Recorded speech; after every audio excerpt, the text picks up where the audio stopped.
There's a series of 6 steps that you want to be careful to go through when you're analyzing each of the documents in Part A of your DBQ.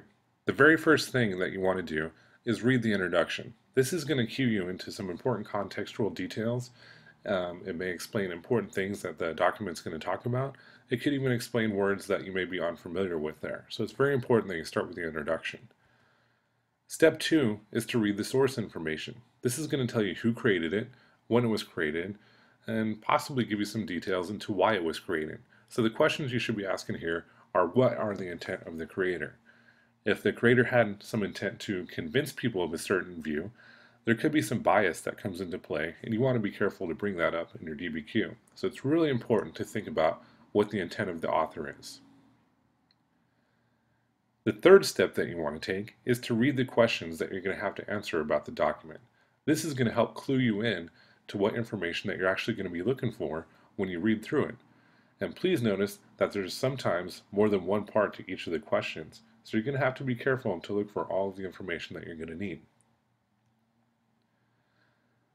The fourth step is to read through the document once. And at this point, you're not trying to pull out the key details to answer the questions yet. You're just reading through it one time to get a general overall idea of what it's about and maybe some of the main ideas. The fifth step is to read through the document again.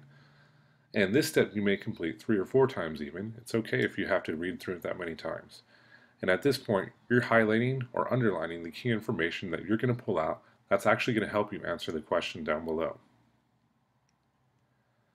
And finally, after you've gone through all those other steps, step 6 is to finally answer the questions. So you're going to use specific details, examples, and quotes from the documents to answer the questions. And again, make sure that you're answering the questions completely. Some of them are going to have more than one part, and that you're using complete sentences when you answer them.